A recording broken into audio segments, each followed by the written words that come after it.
Greetings, fellow Earthlings, and welcome to Tales from the Hoop, a podcast dedicated to diving into the weird, wild, and wacky stories from basketball history. I am your host, Ricky Freck, and today I'm telling a story about my second favorite player of all time to my Oh, brother. Daddy Dave. Second favorite. So Oh, yeah, can I you think guess? That's the real I think the question. first is LeBron James. Not wrong, incorrect. Oh, really? How are we defining favorite? The person I like the most? Is this like your meme answer? Is Dennis What is Rodman your that? favorite? What does that mean? Oh, Meme you answer? you would you would have like a favorite, but then you'd have like a joking favorite. Like when people asked you, you'd want to seem interesting, so you'd say like, "Oh, Kurt Rambis is my favorite." No. Uh, first of all, I would say, oh, now I forgot his name now.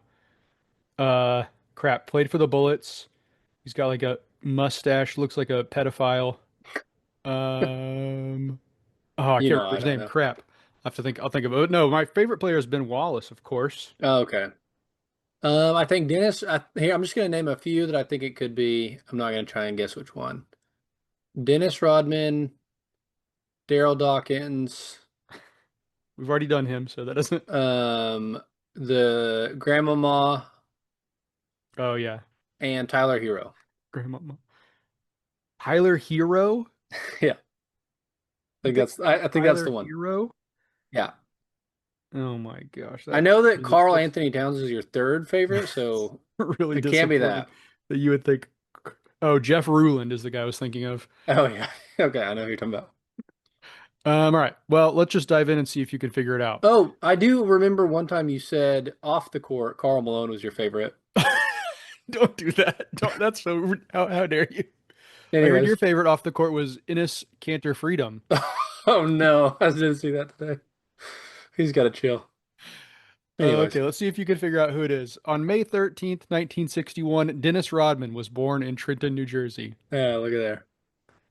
His mother's name was Shirley, and his father's name was Philander Jr. Philander? Philander. Was he philanderous or did they? It was just the name, That's his like name. It's his name. not a Philander. nickname. Okay, Not a nickname. That's his real name. And he's a junior, so his grandfather was also named Philander. I guarantee he was named that because someone was philanderous. Do you know what that word means? Yeah, like a womanizer. All right, let me just read what I wrote next. Now, not for nothing, Okay. but Merriam-Webster defines philander as a verb that means to have casual or illicit sex with a person or many people. It continues that it especially means to be sexually unfaithful to one's spouse. Yeah, so I guess a woman could be philanderous. I'm sorry, I thought it was a specifically a Oh, man, but I was saying you were right. I mean, yeah, my that is fault. correct, but also you were pretty spot on with your Yeah, yeah. first thing. Philander Rodman Jr.'s own father deserted his family when he was 6. Hmm. Philander Sr. left his son with his mom in Memphis and moved to Chicago, seeking a better life for himself. It wasn't clear from my reading if it was for everyone or just for him, but it definitely seemed like just for him.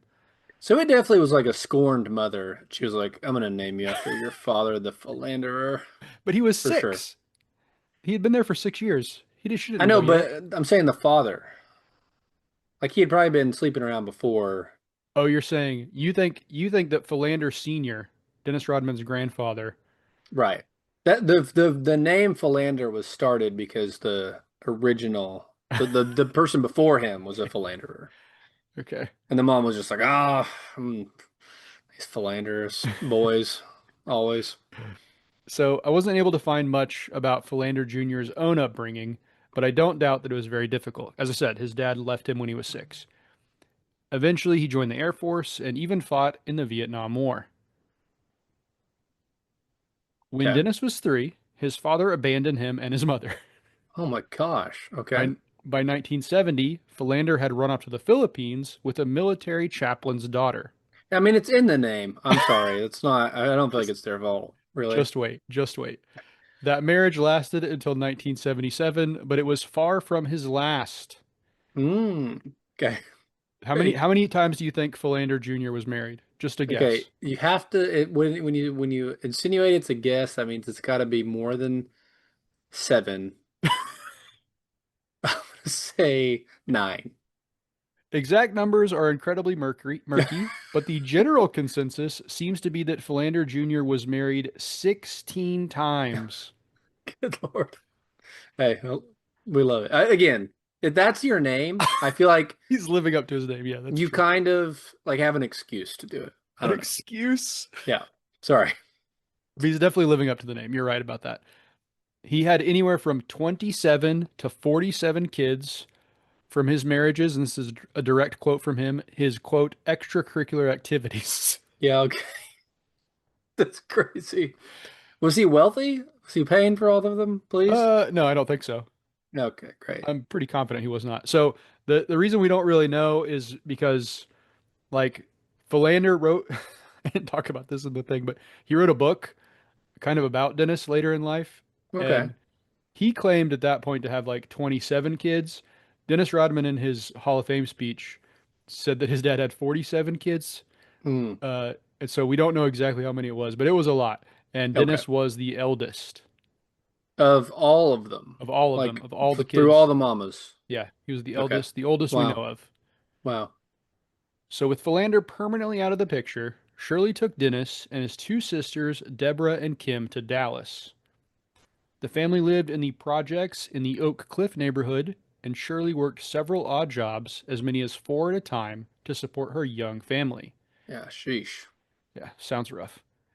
In the limited free time she had, Shirley liked to play piano and sing at church. Because funds were limited, the young Dennis didn't have a ton of ways to have fun. Okay. But In his autobiography, Bad as I Want to Be, which I think he's written like five autobiographies, of which is course, makes sense. Keep cashing them checks. he remembers going to the Texas State Fair, but not how you'd expect. Okay. See, so the event was always happened like 5 miles away from his where he lived, but they didn't have like a way to get there because they didn't have a car. None of their friends had cars. So him and his friends would take flashlights and climb into the sewers behind the projects Oh, and okay. then walk through the sewage to the state fair. And Okay. I That's was actually also kind of fun. well, he said that they couldn't afford to go, but then he said they went. So I'm not clear if they like went and just like stood outside or Yeah. what exactly It's was going Dennis on. Rodman, so Yeah. I'm sure that it's a little hazy up there sometimes. That guy's probably forgotten more than we'll ever know. He was also a solid pinball player, which is where he got his Hmm. nickname. Okay. Did you know this? Did you know that his mom saw the way he wiggled around the pinball machine, and that's why she started calling him Worm? That's why he got his Really? Worm No, nickname. I had no idea. Hmm. Hmm. I So mean, Dennis, that makes a lot more sense. I've always wondered, like, why because is he I called figured it was Worm? like on the court, he was squirrely. And it's funny because like people will talk about later, like everybody just calls him Worm, which Hmm. I didn't realize was so prolific with people he grew up with, but they like all just say, "Oh yeah, Worm did this, Worm did that." Hmm. Nobody calls him Dennis. It doesn't seem like. Okay. So Dennis struggled growing up in a small house filled with women. As I said, it was his mom and his two sisters. So there's a lot of I don't know if the proper term, female energy in that Okay. household. It also didn't help that, Estrogen. yeah, estrogen is the word I was looking for. Thank you. It also didn't help that while he desperately wanted to play sports, it was Deborah and Kim that became the star basketball players. Ooh, that's tough for So sure. the duo was coached by future Texas A&M head coach Gary Blair to three state championships. Okay, Gary Blair. Never heard of him. Coached women's basketball for a really long for a really long time at Texas A&M. Okay. So Deborah was a 6'3" center who won two national titles with Louisiana Tech in 1981 and 1982. Dang. Okay. Though it is worth noting that if you look it up, it'll be a little bit confusing because until 1982, the NCAA wasn't in charge of women's basketball. It was through Okay. another place called the Association of Intercollegiate Athletics for Women. Oh, So okay. it's not an NCAA title, but it is a national title. It was the national Yeah, title at the time. a title. She averaged 10.5 points and 9.3 rebounds across her career and had a few memorable games against Cheryl Miller and USC. And Cheryl would later call her the best rebounder in the family. Hey, that's what I'm talking about. Kim was a 5'11 forward and joined Stephen F. Austin, put up 11.1 points and 10.1 rebounds during her career.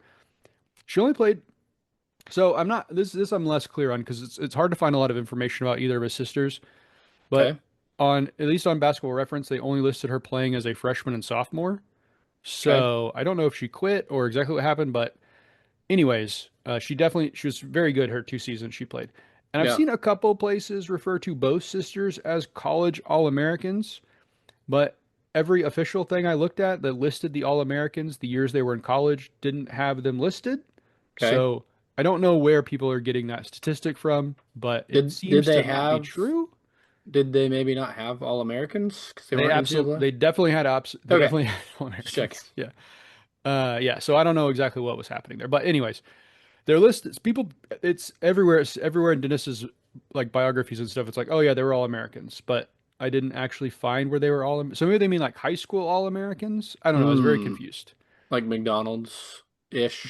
well, yeah, but yeah, whatever the McDonald's version would have been in the 70s and 80s, because the Also, women. maybe. Sorry, go ahead. I was gonna say I don't. They didn't have a women's McDonald's game till like 2002. Oh, well, maybe they just mean like good old all American kids. Yeah, for sure. Yeah, that could be The true. general definition. The good old girls. Can you say that? Is Yeah. that allowed? I don't know. Like if I say my kid's an all star kid, you know. All star at what? It could be anything. Yeah. He's an All all star American. at being my child. All The American. best one of those there is. I mean, knowing the what I know about the Rodman family, I wouldn't be surprised if it was just some exaggerating to. Well, how dare you? As for Dennis, he was 5'6" during his freshman year of high school. He tried out for the football team, but was immediately cut. Shirley said that he was, quote, totally devastated and, quote, stayed in his room for several days. Shit. Okay. The basketball court wasn't much better. Rodman recalled that, quote, he couldn't even make a layup right. Hmm. I think at one point he was sitting on the bench for a few games and then just quit because he wasn't getting to play. And Dennis was also constantly teased by his classmates for following his younger sisters around, which made him Hmm. even more quiet and reserved, made him retreat even further into his shell, and kind of like caused a lot of the stuff where I mean, he's a very shy guy, right? Yeah. When he's growing up. I don't know. We'll talk about it a lot more later, but it's worth noting that like the Dennis Rodman nowadays, or at least in the 90s, Yeah. is not the Dennis Rodman that he grew up as. Yeah. It's like the antithesis. Like what you're describing is the antithesis of what I know to be Dennis Rodman. So, Well, have you seen? I mean, have you seen him when he like played for the Pistons, right? Where he like doesn't. uh, He's just no. like he just looks like a normal guy, and I mean, he's 6'7", so not a normal guy, but Yeah, I see what you're saying. He hasn't like figured out the hair dye situation yet. figured out the But I hair guess situation. I've never seen like an interview with him, so I didn't know if he acted any different when he's on the Pistons. I think he's just like very shy and quiet Hmm. for a long time, and then he Yeah, kind of like, well, I we'll get should. there. We're getting ahead of myself. We'll talk about why We'll that get there. happens later. When he graduated, Dennis was 5'11" and didn't have many prospects for his future career. Wow, In his 5'11". Dang. That's like you. In his autobiography, he claims he was, quote, going nowhere in a hurry. Which So, autobiography? what? Which autobiography? Which I think Yeah. most of them are going to be from Bad as I Want to Be. Okay, okay. But yes, it's a good point. He did have several of them. It seems like. It would be Dennis, very funny to hear someone like let's say you start at 40 when you retire, yeah. and like every decade you get a new telling of that person's story, I mean, but it's just well, their memory. yeah, I yeah. bet it's so different. I mean, it could be. I haven't read them all, but it could be like Chris Jericho. Like Chris Jericho has like three autobiographies, but they're like, it's because he couldn't make it into one book. So like, So different stories. it's like his life. So the first book is like leading into him being a wrestler, and then the next book is like his early days, and the next book is he's a WWE, or something like I don't remember exactly, but Yeah. he has like three autobiographies, but they're not all the same thing. Yeah. That's So fair. Dennis took a job working as an overnight janitor at the Dallas Fort Worth International Airport.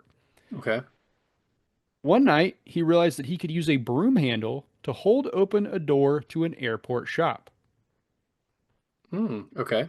He stole 50 watches, but didn't sell them. He just gave most of them out to his friends and family. That's very sweet, and I really like that about him. Then he was arrested. Oh, man, that sucks. Dennis spent 18 hours in jail and eventually was able to get most of the watches back, and the charges were dropped. So he didn't have a job at this point. His mom was struggling to support the family, and Dennis eventually left the house. He was 19 and essentially homeless for about 6 months. He Dang. remembers sleeping on friends' couches or floors. Even some nights he would sleep on the street, but he claims that a lot of the time he would just spend the night walking around.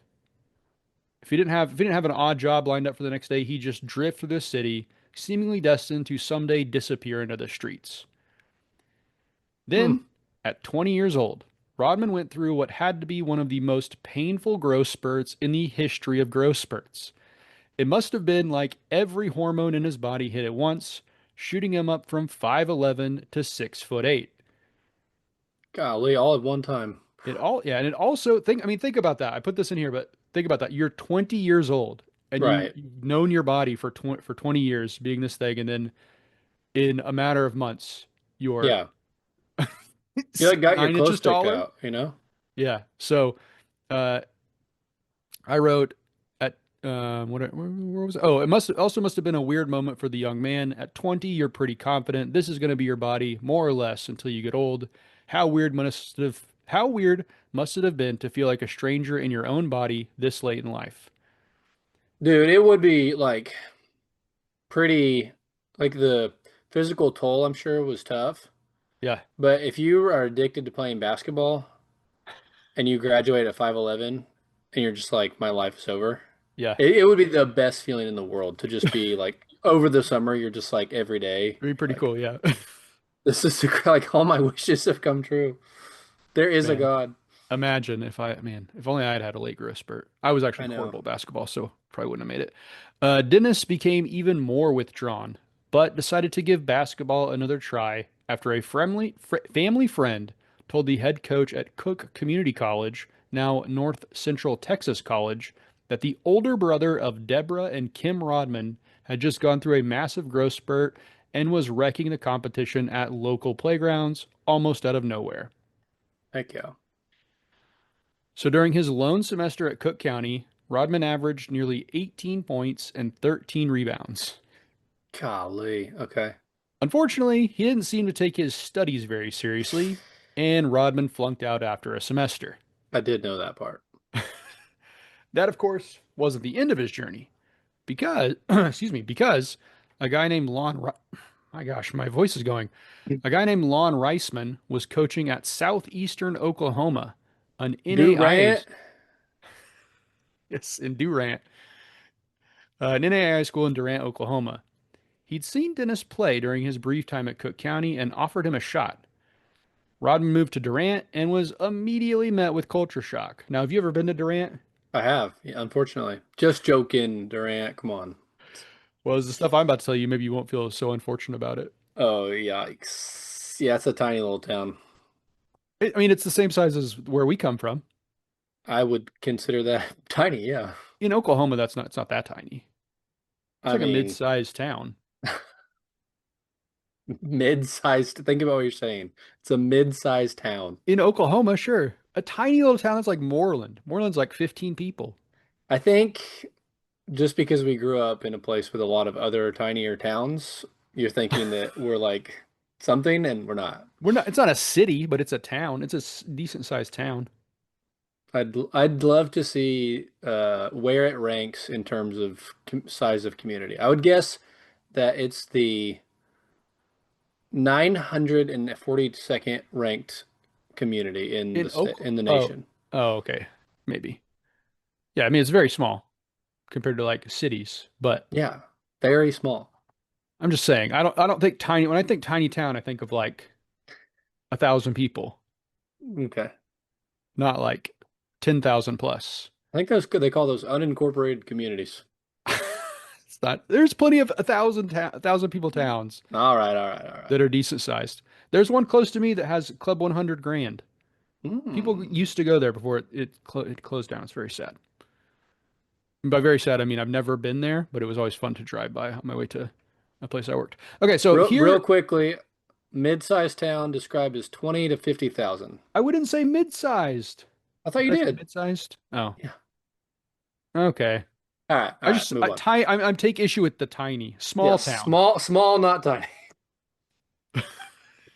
So here was this imposing 6'8" black man from Dallas, Fort Worth, a city of roughly 3 million people when Rodman left in 1983, and now he was in Durant, population of about 12,000, most of them white, and maybe best known, at least by history, for the 1911 lynching of John Lee, who died at the hands of a posse 500 members deep. He was accused of critically wounding a white woman, Mrs. Fanny Campbell. Now, to be fair to history, Lee was also accused of another murder and had just robbed a man before Miss Campbell invited him into her house. We don't know exactly what happened in that house, but Campbell was shot and did eventually die hours later after Lee was killed.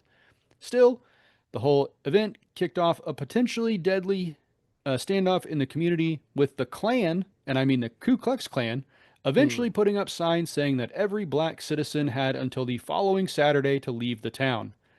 There were a few more attacks, and essentially the entire black community fled. In a 1912 Durant brochure, the city reported a population of, quote, and I'm definitely using the quote here, 8,000, all white. No Negroes are allowed to pitch their tent within the city's confines, and none of them live within many miles of it. Good Lord. Okay, yeah, a great place for Dennis Rodman to move to. I'm sure it's I'm sure it's progressed beyond that quite a bit, but not quite by 1983 because you could probably guess where this is going. Dennis recounted in his autobiography that one day, walking to class, a man leaned out of his truck and said, "You go home, you black son of a bitch." And as you'd expect, that happened quite a bit during his early days in the city. Good Lord. But Dennis did not go home, and not just because of basketball. During a summer youth camp, he met a young camper named Brian Rich. Okay. The 13-year-old was, like Dennis, shy and withdrawn. See, Brian had been involved in a tragedy.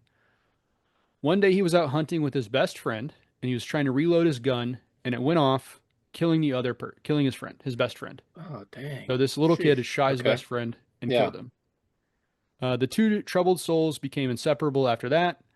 Brian asked his parents if Dennis, his friend from camp, could come back to the house, but didn't tell his parents it was a 6'8" black guy. So Which the I parents, love. so the parents were shocked, and Dennis just says that the mom went back to her room and passed out. She was in so much shock. God. Okay.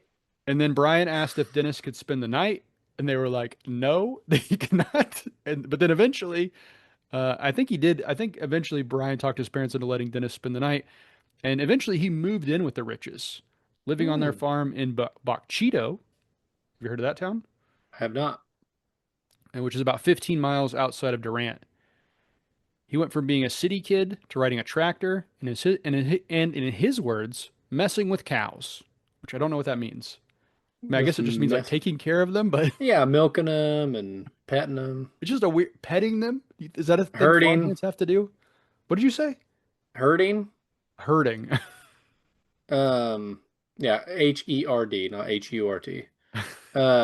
Yeah, I think you have to like have an emotional connection with your animals. So petting is a With good. a cow? Yeah, for sure. All the animals on the farm. But what I mean, if you, what okay, I mean, I guess it depends on the type of farm. Because what if you're just killing them for meat? I would think you not want that, You want it to have a good life before it dies. if you say so. Just saying. So to jump ahead slightly, Brian and Dennis remained good friends for decades, That's so with nice. Brian eventually becoming the manager of a construction company Dennis owned in Frisco, Texas. Now, there have been some reports that Dennis and the family had a falling out in the 2010s due to the mom calling Rodman the N word. Like at that time or back Yes, in the day. at that time. I'm pretty I think in his when he was talking about it in a thing I watched, she definitely called the dad definitely said that to him, like when he was living there, and then was Yeah. like, "Oh no, whoops, sorry, I didn't mean to do that." And Dennis was like, Hmm. "It's okay." But so I'm not really sure. But anyway, so the point is like it's hard to find much information about them now, and Yeah. it was like kind of unclear. Like the one thing, one source I read is they stopped talking like 2014, but then also like Dennis still like talks fondly about them in interviews. So I was a little confused on whether they're actually like not friends anymore. But Maybe she was saying it in like a George Carl way. George Carl? Sorry, you missed the news from last week. Oh, I guess so. The basketball coach? Yeah, he used to have a book. This is from J.R. Smith. I didn't say this. Okay. George Carl used to have a book on his library. There's just the title was the N word, and it was now the book is like a is written by a black man. It's like a investigation of the history of the term and how like people have reclaimed it. Wow. Um, but he didn't like explain why it was there, and so J.R. Smith was just like, "What the hell?" That They would didn't. be They too. never talked about it, but He's just and like, then "Hey, George, I have this book." yeah, and George Carl responded on Twitter and was like, "You should read it." Real question. Do we think J.R. Smith can read? Yeah, he did graduated college Do we think he can recently. read? Do we think he can read? Yes, yes. Okay. I mean, he's playing for the golf team, so he probably had people helping him. Oh my gosh. Just kidding. I'm just joking. Come on, JR, don't come for me. Either way, Dennis has always partially pointed to his days baling hay and other farm activities as being behind his prodigious rebounding ability. And he absolutely dominated the NIA. He averaged 26 points and 16 rebounds, Man, which I are thought you were not gonna say Dennis Rodman. 26 rebounds, Yeah. but 26 points, not Dennis numbers, but don't think that he could shoot because he was shooting 65% from the field. So to me, that doesn't say like he's a really good shooter. It means he was just dunking the shit out of the ball. Like yeah, he was yeah. just like he just towering over everybody. And No as somebody who layups. I used to cover to some degree, cover in AIA sports, if you were 6'8" and athletic, you you could do whatever you wanted. You shouldn't have been there in the first place. So yeah. So during the 1986 NAIA tournament, he had a game where he put up 46 points and a tournament record tying 32 rebounds. Golly. Can you Okay. imagine that? I mean, that's like a Wilt Chamberlain stat line. Yeah. Rodman finished his career as a three-time NAIA All-American. And that led to an invite to the 1986 Portsmouth International Tournament, which is apparently a thing that still happens, but it's a Okay. postseason camp that started in 1953, and it brings in 64 graduating seniors to play in a 4-day tournament. So apparently nowadays, like, like people are just trying to make it go. But several future NBA stars, including guys like Rick Barry, number one pick John Lucas, John Stockton, Scottie Pippen, Tim Hardaway, and Matt Barnes, have all played in the event, and there's a ton of others. I just listed a couple of them, but a lot of guys back in the day played in that event. Okay. Yep. Rodman was an absolute monster at the tournament, picking up MVP honors and catching the eyes of the Detroit Pistons. Yep.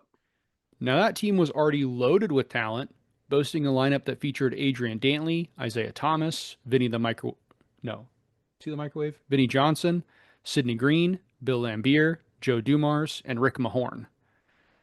So in the 1986 draft, they used the 11th overall pick on John Sally out of Georgia Tech, but eventually selected Dennis early in the second round.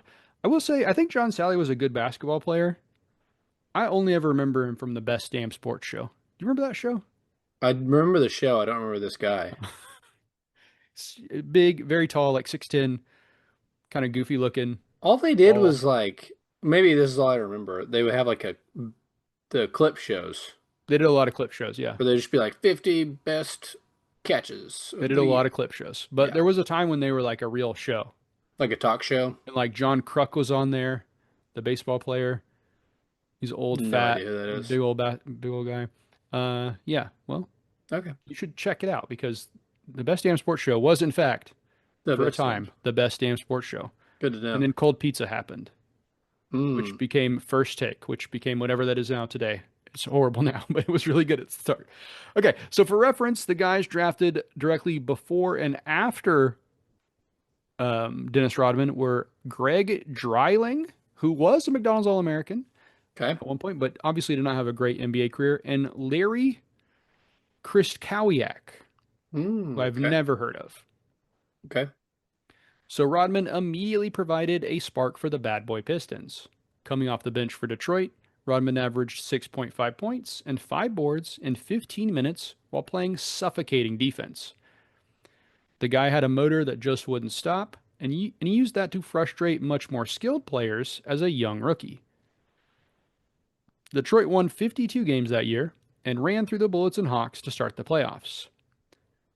Then it was the highly expected matchup with the Boston Celtics. Detroit took Larry Bird and the Celtics to Game 7, but eventually came up short. However, Yeah. Rodman did not hesitate to make his mark on the series. Do you know anything about this? No, not at all. Okay, good. During Game 6, Detroit was winning pretty comfortably, and Rodman started to taunt Celtics guard and fellow hard-nosed defender Dennis Johnson. Oh, hell yeah. While Detroit won, DJ came back in Game 7 to return the favor, giving Rodman everything he had to show the rookie up. Bird was even worse, reportedly going up to Pistons coach Chuck Daly and asking him why they didn't have a fifth player on the court to guard him when Rodman drew the Bird assignment. I love that. Good. Good for them throwing it back at him. After the Game 7 loss, Rodman did not take the beatdown well, making headlines just by saying, quote, Larry Bird is overrated in a lot of areas. Oh, timely. Why does he get so much publicity? Because he's white. You never hear Mm. about a black player being the greatest. And to be fair to history, Isaiah Thomas agreed with Rodman, saying that if Bird were black, he'd, quote, be just another guy. Oh, okay. Interesting. That, as you'd expect, blew up in Rodman's face. He offered a brief public apology and then went back to Bochita, Oklahoma, where his white girlfriend, Annie Bakes, was living. During the finals, the NBA held a joint press conference with Bird and Zeke to quiet the voices claiming that racism was involved. Dennis Oh, was not wow. invited. What? Oh, that just seems crazy. We're But gonna they have were a like, press conference just to dispel. no more racism? Yeah. Yeah, I feel like that's like a Tuesday in the NBA these days. Like, Draymond just be saying stuff all the time. Dennis was not invited to the press conference. Instead, he had to sit at home, reading hate mail and helping the Riches with chores around the farm. Golly. But it wasn't all hate mail, though. Okay. Can you guess whose nice letters came from? Michael Jordan. Dennis, now a budding NBA defensive star, received a letter from the Philippines. Oh, okay. After more than a decade out of his life, Philander wanted to reconnect. Okay. Great. So as you can see, the second his son becomes something, he says, Yep. "Hey, we should talk." Uh-huh. Dennis never agreed to meet up that offseason, Thank instead God. focusing on himself and the upcoming season. Yeah. But still, what a crazy thing to do. What a loser. In 1988, Rodman averaged 12 points and 9 rebounds. And this is a fun stat because it was the last season of his career that Worm averaged more points than rebounds. Heck yeah. That's what I'm talking about. He finished 8th in Defensive Player of the Year voting and helped Detroit get past the Celtics in 6 before meeting the Lakers in the finals. Detroit actually took a 3-2 series lead, but in Game 6, the Pistons were down by 1 point. Joe Dumars missed a shot, and Rodman's tip-in fell just short, giving LA the win. In Game 7, the Lakers stretched their lead to 15 by the fourth quarter, but then Rodman started playing like a demon on defense, helping them Mm. claw back to a 2 point deficit with a minute to go. So here they Okay. are. He's the reason they're back in this game. They got a minute to go. And then Dennis fouls Magic Johnson in the backcourt. It's I went and watched this highlight. It is all he's doing is like denying the ball, and I don't think it's a foul, Okay. but they called a foul. Magic made one of the two free throws, and they do a couple possessions back and forth where nobody really. They do a couple possessions back and forth where nobody really does anything, and then uh, the Pistons get a steal, and Rodman takes what can only be described as an ill-advised jumper. And I would mean that for anybody. It wasn't a good jumper for like any player, but it's definitely not a good one for for Yeah. Rodman who can't shoot. For someone who can't any jumper. Yeah, and so Detroit never recovered, losing 108 to 105. Dang. And I watched, as I said, I watched the game. I went back and Okay. not the whole game. I watched the last few minutes. And I this has nothing to do with the story, but the Lakers PA announcer after the game is won goes, this is exactly how it sounds. That's it. His team just won a championship. And he's like, that's it. Weird. It's the weirdest call I've ever heard. Okay. You Yeah. should be excited. I don't get it. Anyways, it wasn't all bad news for Rodman. Sure, he'd lost a title again, well, not again. He lost a title. He and Annie gave birth, but he and Annie gave birth to a daughter named Alexis that year. Like all three of his kids, which we'll talk about the other two later, he probably wasn't as involved as he should have been. But as I just said, we'll talk about that much more later. In 1989, Rodman was again a key cog for Detroit off the bench.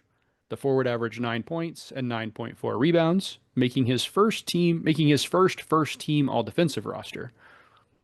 He also finished in third for sixth man of the year and third for defensive player of the year, which is kind Pretty of crazy. wild. Yeah. That's Like, impressive. yeah. uh, and I see. Okay. So part of the reason that he did that happened is because midway through the season, Detroit traded Adrian Dantley for Mark Aguirre. Okay. So it meant that Rodman could start playing more minutes in the back half of the season. So he kind of wasn't a sixth man anymore. Right. But Okay. That's fair. anyways, yeah. So when they got to the playoffs, the Pistons just started running through teams. They swept Boston and Milwaukee to get to the Eastern Conference Finals. Waiting for them was, of course, scoring champ Michael Jordan and the Chicago Bulls. MJ had a few great games, but the Pistons smothered him and the rest of the team, winning a tough six-game series. That set up a repeat with the Lakers. Rodman was hampered by back spasms, but still pulled down 19 boards in Game 3 and generally played good defense while gasping in pain on the sidelines between plays. Even better, the Pistons demolished the Lakers, winning the series in a sweep and sending Kareem Abdul-Jabbar to retirement in whatever the opposite of style is. The Bad Boys were hungry to repeat in 1990, but Rick Mahorn was selected by the Timberwolves in the expansion draft, potentially taking Oh, out a brutal. vital what? Brutal. Yeah. And the worst part is they selected him, he didn't even play for them. They cut him. He What? went to a different team. Doesn't make any sense. Yeah. So they were worried that was going to take out a that was going to take out a vital cog of their, I called it their brawling roster. Hmm. Hmm. They did like to fight people. Thankfully, Rodman was there to take over his role. Worm became a full-time starter midway through the season and averaged 8.8 points and 9.7 rebounds, winning his first Defensive Player of the Year award at season's end. He also made his first All-Star team, officially establishing himself as one of the best young players in the game. Heck yeah. Of course, we all know that the Pistons won that second title, but it's worth noting that Rodman was again hampered in the finals matchup against Portland. Hmm. Dealing with an ankle injury, Rodman was often replaced by Mark Aguirre, but it didn't matter with Detroit winning in five. Dennis won his Okay. second what? Sorry. Oh, Dennis won his second straight DPOY in 1991, upping his rebounding to 12.5 a game. The guy could guard every position and dominate anyone you put in front of him. At least that's what it seemed like. Then Detroit met up with Jordan and Scottie Pippen in the Eastern Conference Finals. Hmm. Brutal. And unfortunately, Worm couldn't guard two guys, and the Bulls torched the Pistons in a convincing sweep before going on to win the title. Yep. Yep. That's when it all started. The Rodman again league had as we know it. the league as we know it Yeah. started then, you say? When Michael Jordan got his first title. That's when you think that the league as we know it today started Yeah, before everything Jordan? before then, who even cares about? Old hat. Wow. Can't believe you. So Sorry. rude. That's a Genesis. What'd you say? That's the Oh, the Genesis. Genesis. I think you don't No, think like Magic is the Genesis for sure. okay, I was gonna say you don't think like the Showtime Lakers? I think that's when it really changed. Maybe this the Sixers, like maybe you say 1980 or I think it's Larry Bird and Magic Johnson, like when they came into the league, which is 1980. but then the Sixers win that first one in 81. Magic won a title as in his rookie year because that's the Okay. season that Kareem got hurt and Magic like had to play center. So then the Those were next one was yeah, Sixers. yeah. Okay.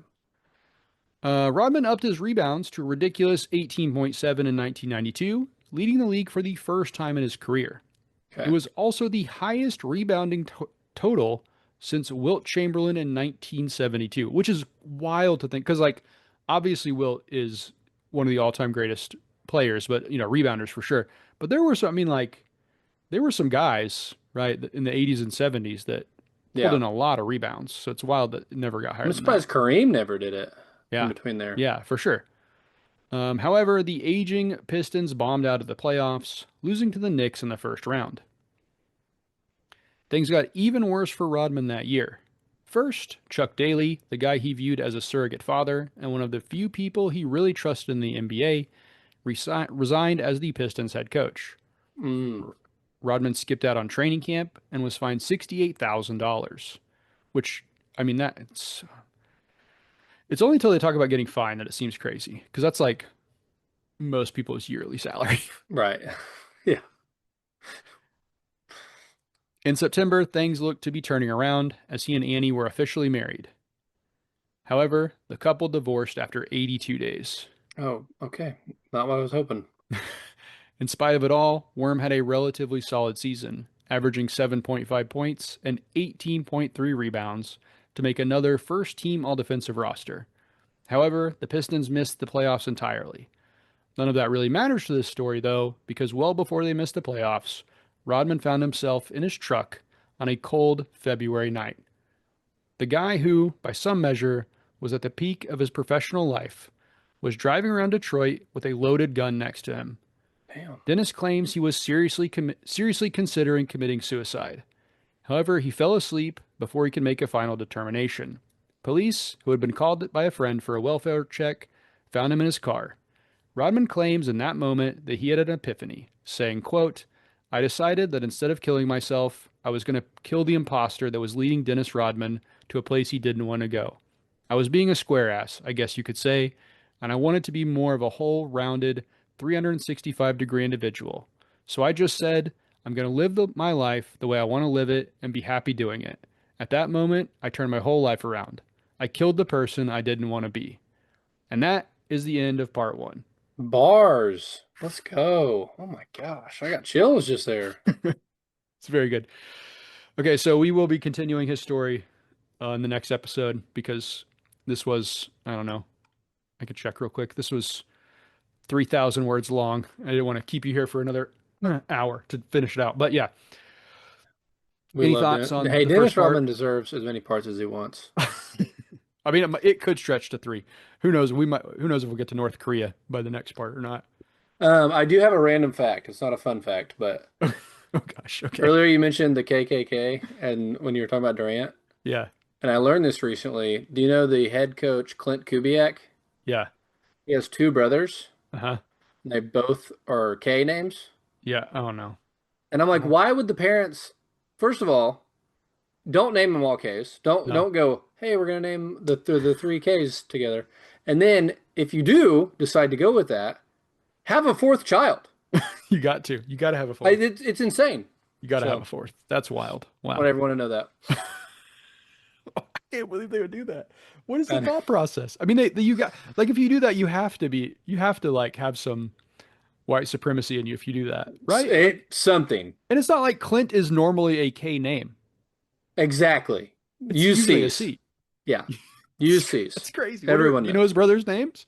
I can't Cade? I remember off the top of my head, feel like but Cade could be an either or. they're both coaches. I remember that. Oh, Clint, coaches with a K. that's a really funny joke. Clint Kubiak's brothers' name are Clay That's and another. You don't. Clay. I guess I could like yeah, Clay Thompson, but it's probably okay. And then Klein, Klein. That's a person's name. Klein. Yeah, Oh, right. They had to try to get these three Ks. it's rough. That's so I rough. know. You couldn't be like Kevin Exactly. Klein. What are we doing? It's I know. wild. Okay.